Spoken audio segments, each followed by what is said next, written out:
สวัสดีครับนิยายเสียงเรื่องนี้มีลิขสิทธิ์อย่างถูกต้องฝากกดไลค์กดแชร์กด Subscribe หรือคอมเมนต์อะไรบางอย่างเพื่อเป็นกำลังใจให้แอดมินและผู้แต่งด้วยนะครับขอเชิญรับฟังกันอย่างมีความสุขทุกท่านขอบคุณมากๆครับบทที่9ชิดใกล้ตลอด5วันท่านอ๋องน้อยเอี้ยนถงไม่ได้ลงมายุ่งวุ่นวายกับนางอีกชิงก็พลอยสบายใจขึ้นเพราะนางไม่อยากทำตัวให้โดดเด่นตกเป็นเป้าสายตาของใครขนาดเรื่องที่ท่านอ๋องน้อยมาเยี่ยมนางถึงห้องพักยังมีคนนำไปพูดต่อๆในทางที่ไม่ค่อยดีได้ยินเข้านางเลยไม่สบายใจนี่ข้าเห็นทิงเทียนนั่งตักท่านอ๋องน้อยด้วยพวกเขาดูเหมือนคู่รักกันเลยข้าก็เห็นสายตาของท่านอ๋องน้อยเวลามองทิงเทียนหวานหยดย้อยราวกับมองคนรักไม่รู้ว่าคืนนั้นที่ท่านอ๋องน้อยมาตามตัวทิงเทียนไปที่ตำหนักจะเกิดอะไรขึ้นบ้างเรื่องซุบซิบนินทานี้ล้วนมาจากบ่าวผู้หญิงไม่รู้ว่าบ่าวพวกนี้รู้เรื่องได้อย่างไรเพราะวังบุรพาแยกที่พักของบ่าวชายและบ่าวหญิงไว้คนละทิศละทางแต่นั่นล่ะท่านอ๋องน้อยเป็นที่หมายตาของสาวๆในวังบุรพานางไม่แปลกใจหรอกหากจะมีใครเห็นท่านอ๋องน้อยลงมาหานางถึงห้องพักในเมื่อท่านอ๋องน้อยไม่เรียกหานางอีกนางก็กลับมาทำหน้าที่ของตัวเองตามปกติวันนี้ก็เช่นกันหลังจากกินมื้อเช้าแล้วนางและบ่าวชายทั้งหมดก็ไปช่วยกันเกี่ยวข้าวในนานับว่าเป็นงานกลางแจ้งที่เหนื่อยและร้อนมากถึงอย่างนั้นชิงก็ไม่ปิดปากบ่นนี่เป็นวันที่3ที่นางเข้ามาทำงานในนาทุกคนร่วมแรงร่วมใจกันเป็นอย่างดีพอเกี่ยวข้าวมาได้ก็ทำการรวบรวมเป็นกำแล้วทำการฝัดเอาเมล็ดข้าวออกจากรวงจากนั้นก็นำเปลือกทั้งหมดไปผึ่งแดดให้แห้งซึ่งชิงได้รับหน้าที่ตรงนี้คู่กับจางเหวยแม้การตากข้าวจะไม่ใช่งานยากแต่เพราะข้าวเปลือกมีจำนวนมากและเป็นงานหนักมันก็ทำให้ชิงอ่อนแรงได้เช่นกันชิงเทียนข้าได้ยินข่าวว่าท่านอ๋องน้อยจะให้เจ้าเป็นผู้ติดตามเหรอใครเอาเรื่องนี้มาบอกเจ้าชิงนิ้วหน้าไม่คิดว่าจางเหวยจะบ้าจี้ตามเขาหรือบ้าบอพวกนั้นด้วยข้าได้ยินพวกสาวๆพูดน่ะแต่ข้าอยากรู้จากเจ้ามากกว่าข้าเป็นแค่บ่าวชั้น3จะไปเป็นผู้ติดตามรับใช้ท่านอ๋องน้อยได้อย่างไรขนาดบ่าวชั้น1ทำงานที่วังบุรพามาเป็น10 ปียังไม่ได้รับสิทธิ์ดูแลท่านอ๋องน้อยเลยเรื่องเหลวไหลทั้งเพแล้วเรื่องที่ท่านอ๋องน้อยมาหาเจ้าถึงที่ห้องพักล่ะวันนั้นข้าเห็นนะแม้จะเข้ามาทำงานในวังบุรพาไม่นานแต่เขาก็มองว่าเรื่องนี้ไม่ปกติบ่าวรับใช้มีเป็น100 ชีวิตแต่ท่านอ๋องน้อยกลับให้ความสนใจแต่ชิงเทียนท่านอ๋องน้อยคงอยากแก้แค้นข้านะเจ้าไปทำอะไรให้ท่านอ๋องน้อยแค้นหรือเท่าที่ข้ารู้มาท่านอ๋องน้อยใจดีมีเมตตามากเลยนะมันเป็นความซุ่มซ่ามของข้าเองตอนที่ข้ากำลังผ่าฟืนท่านอ๋องน้อยเดินผ่านมาแถวนั้นท่อนฟืนก็เลยกระเด็นถูกท่านอ๋องน้อยจนหัวปูดโหเจ้านี่ซุ่มซ่ามแท้จางเหวยเสริมพางตบหลังสหายเป็นการหยอกล้อแต่ชิงก็ชกท้องจางเหวยเป็นการตอบโต้ซึ่งทั้งสองที่กำลังหยอกล้อกันอยู่นั้นไม่รู้เลยว่ามีสายตาคู่หนึ่งจับจ้องมาจากข้างบนโอ้ยตัวนิดเดียวมือหนักชะมัดช่วยไม่ได้เจ้าอยากแกล้งข้าก่อนทำไมหญิงสาวลอยหน้าลอยตาข้าไม่ได้ตั้งใจให้เกิดเรื่องหรอกนะใครอยากจะหาเรื่องใส่ตัวเล่าพูดถึงเรื่องนี้ชิงก็ถอนหายใจพางใช้หลังมือเช็ดหยาดเหงื่อออกจากใบหน้าเจ้าไหวไหมแดดร้อนมากไม่ไหวก็ไปพักเถอะเดี๋ยวข้าทำเองเจ้าหน้าซีดมากเลยไม่เพียงถามไถ่ด้วยความห่วงใยจางเหวยยังส่งกระบอกน้ำให้สหายด้วยชิงรับมาดื่มดับกระหายแล้วส่งกระบอกน้ำกลับคืนไปขอบใจที่ห่วงข้ายังไหวรีบเถอะแดดแรงกว่านี้จะยิ่งร้อนว่าแล้วชิงก็จัดการเกลี่ยข้าวให้กระจายไปบนลานตากแม้จะเหนื่อยแต่ชิงก็กัดฟันทนทว่าทำต่อได้เพียงคู่เดียวนางก็เป็นลมล้มพับไปดื้อเฮ้ยชิงเทียนจางเหวยรีบทิ้งคลาดแล้วรีบมาพาสหายไปนั่งพักในร่มพร้อมกันนี้จางเหวยได้ถอดหมวกปีกกว้างออกแล้วช่วยพัดให้สหายไหนบอกว่าไหวเล่าเจ้าโง่เอ้ยชอบทำอะไรเกินกำลังขณะบนสหายอยู่จางเหวยก็รับรู้ถึงลมประหลาดและเสียงฝีเท้าสัมผัสพื้นอันแผ่วเบาพอหันไปเขาก็พบว่าเป็นท่านอ๋องน้อยท่านอ๋องน้อยจางเหวยตกใจไม่น้อยที่อยู่ท่านอ๋องน้อยก็มาปรากฏตัวอยู่ตรงหน้านางเป็นอะไรน่าจะเป็นลมแดดขอรับจางเหวยรีบตอบอย่างไม่มั่นใจนักแล้วเขาก็ต้องนิ้วหน้าที่ท่านอ๋องน้อยเรียกชิงเทียนว่านางหลีกไปสั่งเสียงเฉียบแล้วเอี้ยนถงก็รีบมาอุ้มร่างบางที่หมดสติจากนั้นเขาก็ใช้วิชาตัวเบาไต่ไปตามยอดไม้จนไปถึงตำหนักจางเหวยได้แต่มองตาค้างอ้าปากกับการกระทำของท่านอ๋องน้อยประการแรกเขาไม่คิดว่าท่านอ๋องน้อยจะเห็นเหตุการณ์ประการที่2 เขาไม่คิดว่าท่านอ๋องน้อยจะใส่ใจชิงเทียนมากถึงเพียงนี้และประการที่สามเขาเพิ่งรู้ว่าท่านอ๋องน้อยมีวิชาตัวเบาที่ยอดเยี่ยมไหนเจ้าบอกว่าไม่มีอะไรความสัมพันธ์ระหว่างเจ้ากับท่านอ๋องน้อยไม่ธรรมดาเลยชิงเทียนจางเหวยพึมพำจากนั้นเขาก็หันมาจัดการกับข้าวเปลือกต่อลมเย็นที่พัดโชยผ่านปลุกให้หญิงสาวรู้สึกตัวพอลืมตาขึ้นมาชิงก็พบว่าตนเองนอนอยู่บนเตียงสวยงามพอขยับตัวลุกขึ้นนั่งก็พบว่านางอยู่ในตำหนักของท่านอ๋องน้อยและเจ้าของห้องก็กำลังนั่งชมภาพวาดอย่างสบายใจพอนางก้าวลงจากเตียงเขาก็หันมามองนางฟื้นแล้วเหรอข้าน้อยมาอยู่ที่นี่ได้ยังไงจำได้ว่านางกำลังตากข้าวเปลือกอยู่กับจางเหวยจากนั้นนางก็หน้ามืดไม่ได้สติมารู้สึกตัวอีกทีนางก็มาอยู่ที่นี่แล้วข้าเป็นคนพาเจ้ามาที่นี่เองท่านหมอได้เตรียมยาเอาไว้ให้เจ้าแล้วดื่มสิจะได้ดีขึ้นชิงมองไปที่ถ้วยยาแล้วนางก็สายหน้าข้าน้อยไม่เป็นไรแล้วขอรับขอบคุณท่านอ๋องน้อยที่เมตตาชิงเทียนรีบดื่มเข้าไปเถอะหน้าชงยามาแล้วจะได้ไม่เสียของเมื่อท่านอ๋องน้อยขยันขยอแบบนั้นชิงจึงไม่อาจหลีกเลี่ยงได้กินยาไม่ฉุนซ้ำพอดื่มเข้าไปยังรู้สึกสดชื่นยิ่งนักพอเห็นหญิงสาวทำตามอย่างว่าง่ายเอี้ยนถงก็ยิ้มที่มุมปากอย่างพึงพอใจมานี่สิข้ามีบางอย่างอยากจะปรึกษาเจ้าชิงทำหน้าฉงนแต่นางก็ทำตามคำสั่งแต่โดยดีพอไปยืนตรงหน้าท่านอ๋องน้อยชิงก็เอามือประสานกันเอาไว้แล้วนางก็เห็นรูปวาดมากมายวางอยู่เต็มโต๊ะซึ่งทุกภาพล้วนเป็นภาพวาดสาวงามทั้งสิ้นนางเห็นก็สนใจทันทีเพราะทุกภาพล้วนลายเส้นประณีตงดงามราวกับสตรีในภาพมีชีวิตจริงๆเจ้าคิดยังไงกับภาพวาดพวกนี้ชิงมองภาพอย่างสนใจงดงามมากขอรับท่านอ๋องน้อยได้ภาพวาดพวกนี้มาจากไหนหรือ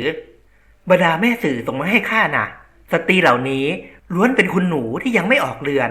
เจ้าคิดว่าพวกนางเป็นอย่างไรบ้างชิงมองหน้าคนตั้งคำถามนิดนึงแล้วหลุบตามองภาพวาด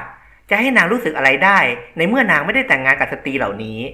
ทุกนางล้วนงดงามขอรับเรื่องนั้นข้ารู้อยู่แล้วข้าหมายถึงเจ้าคิดว่าสตรีนางไหนเหมาะสมกับข้าที่สุดเรื่องนี้ข้าน้อยไม่อาจคิดแทนท่านอ๋องน้อยได้ขอรับหญิงสาวตอบไปตามตรงเขาจะเลือกสตรีนางไหนมาเป็นเจ้าสาวก็เป็นเรื่องของเขาเหตุใดต้องถามนางด้วยอีกอย่างคนเรามองเรื่องความสวยความงามไม่เหมือนกันนางมองว่าสวยเขาอาจมองว่าไม่สวยก็ได้ทางที่ดีเขาชอบคนไหนก็ควรเลือกคนนั้นไปไม่เห็นจะต้องถามความเห็นของนางเลยตอบเช่นนี้เจ้าช่างขาดความรับผิดชอบเสียจริงขาดความรับผิดชอบเรื่องอะไรหรือขอรับคนถูกกล่าวหานิ้วหน้าแค่นางไม่เลือกเจ้าสาวให้เขานางถึงก็ถูกกล่าวหาว่าเป็นคนไม่รับผิดชอบเชียวหรืออย่าลืมสิว่าเจ้าเป็นคนทำเจ้าสาวของข้าหายไปเจ้าต้องรับผิดชอบกับเรื่องนี้เขาไม่ได้เดือดเนื้อร้อนใจกับเรื่องหาเจ้าสาวคนใหม่หรอกเหมือนว่าเขาปงกับชีวิตที่เอาแน่เอานอนอะไรไม่ได้แล้วแต่ที่เขาหยิบเรื่องนี้ขึ้นมาอ้างก็เพื่อหาเรื่องได้อยู่ใกล้ชิดกับนางมากกว่าเพราะเขายังมีอีกหลายเรื่องที่ต้องหาข้อพิสูจน์จากนางพอเห็นหญิงสาวเงียบไปเอี้ยนถงก็หยิบม้วนภาพใส่มือนางช่วยดูให้ทีคนไหนเข้าท่าหญิงสาวกัดริมฝีปากล่างไว้แต่ก็กางภาพวาดออกดูสตรีทุกนางล้วนงดงามอีกทั้งมีคุณสมบัติที่คู่ควรกับท่านอ๋องน้อยทั้งสิ้นนอกจากรูปร่างหน้าตาแล้วสตรีทุกนางก็มีพื้นฐานครอบครัวที่ดีจะว่าไปทุกคนสามารถหนุนนำและเสริมบารมีให้ท่านอ๋องน้อยได้ทั้งสิ้นเห็นแบบนี้ชิงก็อดเอาตัวเองไปเปรียบเทียบกับสตรีเหล่านี้ไม่ได้หากครอบครัวนางไม่ถูกขุนนางถอยใส่ร้ายหากบ้านสกุลมู่ไม่ถูกวางเพลิงเป็นไปได้ว่าป่านนี้นางคงได้ออกเรือนตกแต่งมาเป็นเจ้าสาวของท่านอ๋องน้อยและมาใช้ชีวิตอยู่ที่วังบุรพาแต่นางมันเป็นพวกอาภัพไร้วาสนาแทนที่จะมาเป็นพระชายาของเขานางกลับต้องการมาเป็นบ่าวรับใช้ในวังบุรพาให้ท่านอ๋องน้อยกลั่นแกล้งเสียนี่ภาพวาดพวกนี้ล้วนงดงามหากให้เลือกพวกนางจากภาพข้าน้อยคงเลือกไม่ถูกเจ้านี่พึ่งพาไม่ได้จริงๆเช่นนั้นเจ้าช่วยแยกภาพวาดให้ข้าทีรูปวาดพวกนี้ใช้จิตรกรวาดถึง 4-5 ท่านด้วยกันเจ้าคงช่วยแยกภาพวาดให้ข้าได้นะข้าน้อยแทบไม่มีความรู้เรื่องรูปวาดเห็นทีเรื่องนี้ข้าน้อยคงทำไม่ได้ชายหนุ่มหลีตาลงเจ้าน่ะเหลือไร้ความสามารถหากไร้ความสามารถจริงเจ้าคงวาดภาพคุณหนูเลือกไม่ได้ข้าน้อยแค่วาดมั่วๆพูดออกไปแล้วชิงก็เพิ่งนึกได้ว่าคำพูดของนางนั้นคือการยอมรับเพราะอีกฝ่ายมองนางตาวาวซ้ำยังยิ้มมุมปากดูเจ้าเล่ห์ยอมรับแล้วสินะว่าเจ้าเป็นคนทำข้า ข้าไม่ติดใจเรื่องนั้นหรอกข้าคิดว่าเจ้าทำงานให้ข้าได้ค่อยๆแยกไปเดี๋ยวข้ามาสั่งแค่นั้นแล้วเจ้าของร่างสูงก็เดินออกไปจากตำหนักชิงถึงก็พ่นลมหายใจออกมายาวด้วยความหนักใจแทนที่นางจะหายแล้วกลับไปทำงานตามปกติแต่ท่านอ๋องน้อยก็หางานให้นางทำเสียนี่เอาเถอะเรื่องคัดแยกภาพไม่ใช่เรื่องยากแค่ดูชื่อกับตาประทับที่มุมภาพก็เสร็จนางเองก็ชื่นชอบภาพวาดเป็นทุนเดิมอยู่แล้วผิดถูกท่านอ๋องน้อยคงไม่ว่าอะไรชิงพิจารณาภาพวาดแต่ละภาพอย่างถี่ถ้วนซึ่งภาพวาดทุกภาพนั้นล้วนงดงามไร้ที่ติแล้วก็เป็นไปตามที่ท่านอ๋องน้อยบอกว่าคนวาดภาพเหล่านี้มีมากถึง4 คนหรือ5 คนแต่ที่ชิงสะดุดตามากที่สุดเห็นจะเป็นภาพวาดที่เก่าที่สุดพอหยิบขึ้นมาดูนางก็ถึงกับชะงักราวกับต้องคำสาปก็บอกตาร้อนเผาแล้วน้ำตาก็ล้นออกมาคอเบ้าตาท่านแม่มือบางรูปไล้ภาพวาดไม่อาจกั้นน้ำตาแห่งความอาลัยรักและความคิดถึงสุดหัวใจได้ตั้งแต่บ้านสกุลมู่เกิดเพลิงไหม้นางก็ถูกท่านพ่อบ้านเฉียนฟงพาหนีออกมาตอนนั้นนางสลบไปเพราะสูดกลิ่นควันไฟเข้าไปมากพอฟื้นขึ้นมาก็พบกับข่าวร้ายที่สะเทือนใจนั่นคือทุกคนในบ้านได้เสียชีวิตไปทั้งหมดแล้ว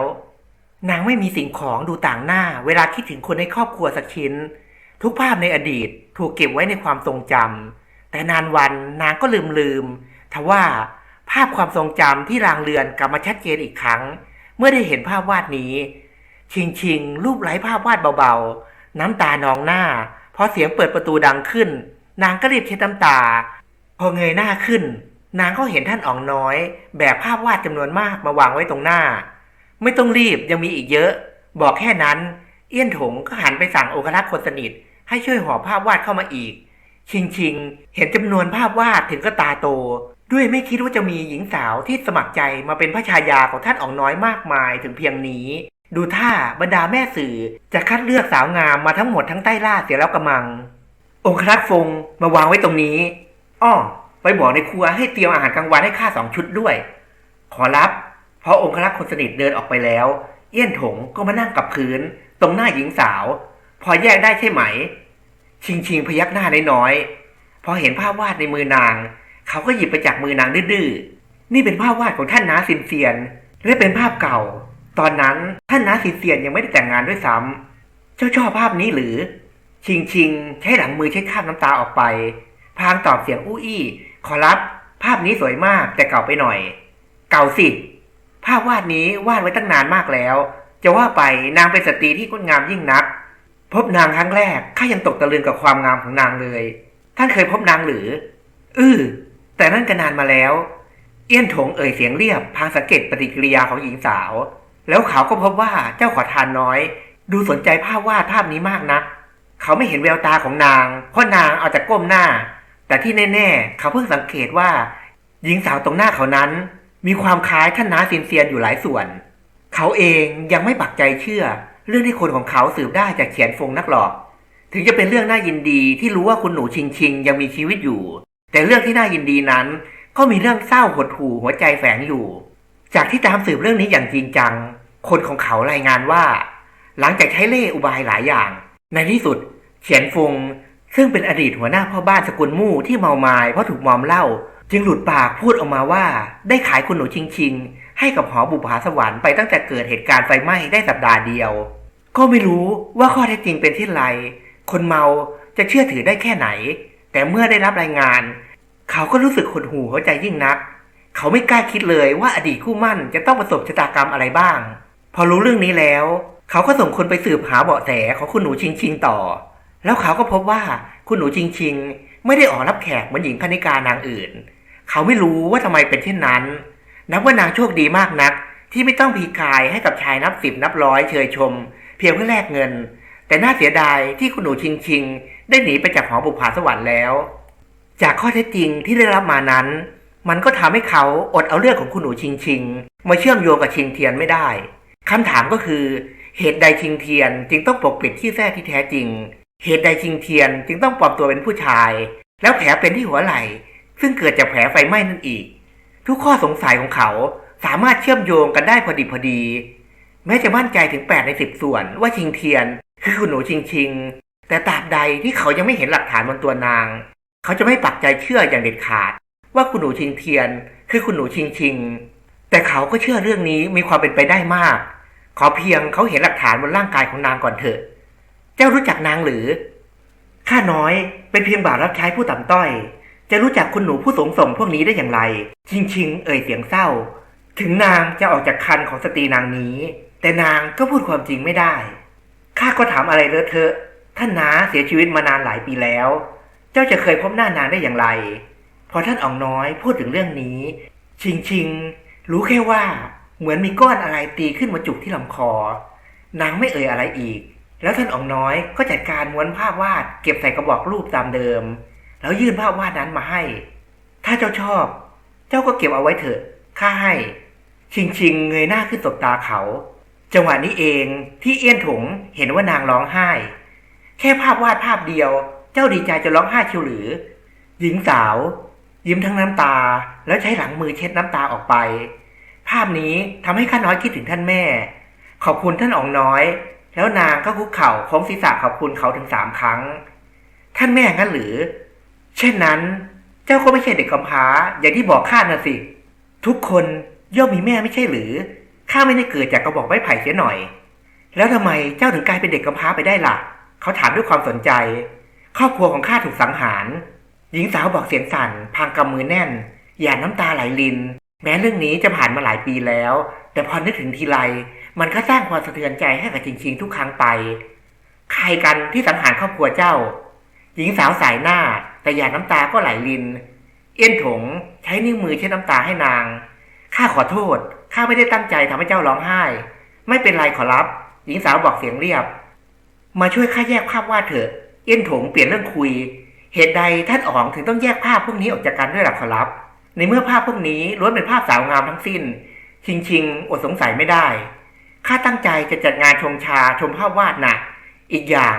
ในห้องเก็บภาพมีทั้งภาพเก่าและภาพใหม่ปะปนกันท่านแม่ชอบติดต่อแม่สื่อคอยหาคู่ให้ข้าอยู่เรื่อยใน1 เดือนมีภาพวาดส่งมาให้ข้าเลือกเป็น10ภาพพอไม่มีที่เก็บข้าจึงนำภาพเหล่านี้ไปเก็บไว้ที่ห้องภาพแต่ว่ามันมีภาพเก่าปะปนอยู่ด้วย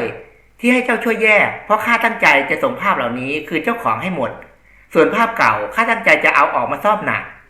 หากส่งภาพคืนกลับหมดก็หมายความว่าเขาไม่เลือกใครเป็นเจ้าสาวเลยละสิ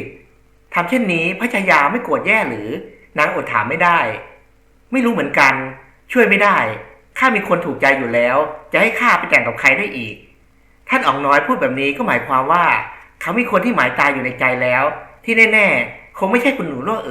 เพราะท่านอ๋องน้อยเป็นคนบอกเองว่าเขาไม่ติดใจเรื่องนี้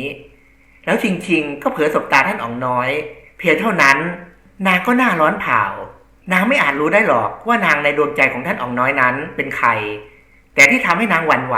หัวใจเต้นรัวแรงเห็นจะเป็นสายตาหวานเชื่อมที่จับจ้องหน้านางต่างหากแล้วชิงก็หลับตาปี่เมื่อท่านอ๋องน้อยเอาม้วนภาพวาดตีที่หัวนางเอาแต่ทำตัวเคลิ้มฝันอยู่ได้ทำงานซะห้ามอู้ขอรับหญิงสาวตอบเสียงอ่อยแต่ก็อดย่นจมูกใส่เขาไม่ได้ขอบคุณทุกท่านนะครับที่ตามฟังจนจบขอความกรุณาอีกครั้งฝากกดไลค์กดแชร์กด Subscribe หรือคอมเมนต์อะไรบางอย่างเพื่อเป็นกำลังใจให้แอดมินและผู้แต่งด้วยนะครับขอบคุณมากๆนะครับ